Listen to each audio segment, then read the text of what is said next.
ஒரு முடிவு கண்டாதான் இந்த மாவட்டம் வளரும். குடித்தண்ணீர் பிரச்சனைக்கு முடிவு இருந்தாதான் இந்த பகுதியில தொழிற்சாலை வரும். இங்க சிப்காட் கொண்டு வராங்க. அதுக்கே இந்த சட்டமன்ற உறுப்பினர்கள்லாம் போய் அவ்வளோ சட்டசபையில பேசின பிறகு சிப்காட் இங்க வருது.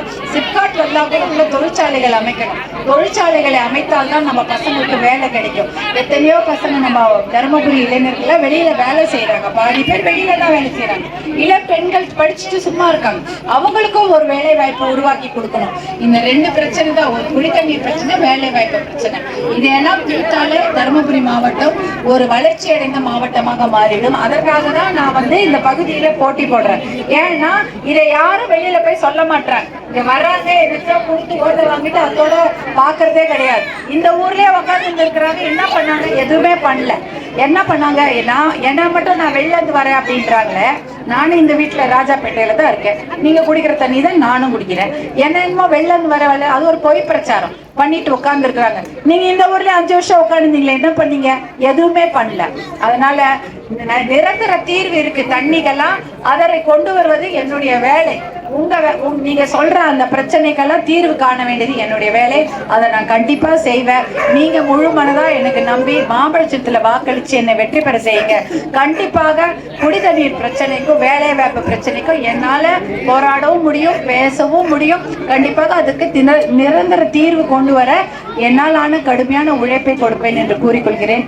மாம்பழச்சத்துல வாக்களிங்கம்மா. 108 ஆம்புலன்ஸ் அதை கொண்டு வந்த சின்ன மாம்பழம் தானே. அதே போல தருமபுரி அரசு மருத்துவக் கல்லூரி அதை கொண்டு வந்த சின்னமும் மாம்பழம் தான். எப்படி இருந்தது மருத்துவமனை? நல்ல மருத்துவமனை, அரசு மருத்துவமனை. ஆனா அரசு மருத்துவக் கல்லூரி ஆன பிறகு நம்ம ஸ்பெஷாலிட்டி பெரிய பெரிய டாக்டர்லாம் நமக்கு வைத்தியம் பாக்குறாங்க. சேலத்துக்கோ கோயம்புத்தூருக்கோ போக வேண்டியதில்லை, இங்கே பாக்குறோம். இதையெல்லாம் கொண்டு வந்த சின்ன மாம்பழம். மொரப்பூர் ரயில்வே திட்டம் போன்ற எத்தனையோ நல்ல திட்டங்களை எல்லாம் கொண்டு வராங்க. ரயில்வே இந்த பகுதியில ட்ரெயின்லாம் நின்று போகுதுனாலே அதுக்கு மாம்பழம் தான் காரணம். இல்லைன்னா இந்த ஊரே மறந்துடுவாங்க. இந்த பக்கத்துல யாரும் இதை தாண்டிதான் போய் நிறுத்துவாங்க. இந்த மாதிரி நல்ல திட்டங்களை கொண்டு வந்த மாம்பழ சின்னத்துக்கு வாக்களித்து வெற்றி பெற செய்யுமாறு அன்போடு கேட்டுக்கொள்கிறேன். இந்த வாக்குப்பெட்டியை நீங்க பூத்துக்கு போவீங்க. இந்த மாதிரி இருக்கும். Election voting machine, automatic voting machine இருக்கும். அதுல 6வது இடத்துல 6வது வரிசையில் என்னுடைய பேர் சௌமியா அன்புமணின்னு இருக்கும். பக்கத்துல என்னுடைய புகைப்படம், போட்டோவும் மாம்பழ சின்னமும் இருக்கும். மாம்பழ சின்னத்துக்கு நேர எதிராக இருக்க அந்த பட்டன் அமுத்துங்க, சத்தம் வரும். சத்தம் வந்ததுனால நீங்க ஓட்டு போட்டதாக அர்த்தம். நீங்க ஓட்டு போடுங்க. நீங்க போடுற ஒவ்வொரு ஓட்டும், அதுவும் மாம்பழத்திற்காக போடும் ஒவ்வொரு ஓட்டும் நம் பிள்ளைகளின் வருங்காலத்திற்காக போடும் ஓட்டு என்று ஞாபகம் வச்சுங்க. ஏன்னா வேற யாரும் நம்ம பிள்ளைங்களுக்காகவோ அவங்க வேலை வாய்ப்புக்காகவோ நல்ல தண்ணீருக்காக போராட போறதில்ல. மாம்பழ சின்னம் மட்டும்தான் வரப்போது. உங்களோட சேர்ந்து போராடி இந்த நல்ல திட்டங்களை கொண்டு வரக்கூடிய சின்ன மாம்பழம் தான். மாம்பழத்தை ஞாபகம் வச்சுக்கிட்டு ஓட்டு போடுங்கம்மா.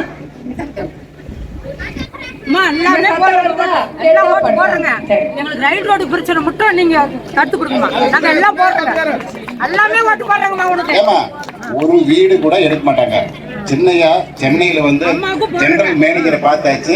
மீண்டும் நமது வெற்றி வேட்பாளர் வெற்றி பெற்று இந்த ரயில் பாதை மாற்றி அமைக்கப்படும். ஒரு வீடு கூட இருக்காது. நான் உறுதி கூறேன்.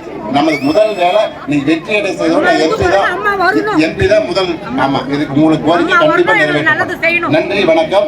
மரவாதியில் மாம்பழம் நமது சின்னம் மாம்பழம், நமது சின்னம் மாம்பழம், நமது சின்னம் மாம்பழம்.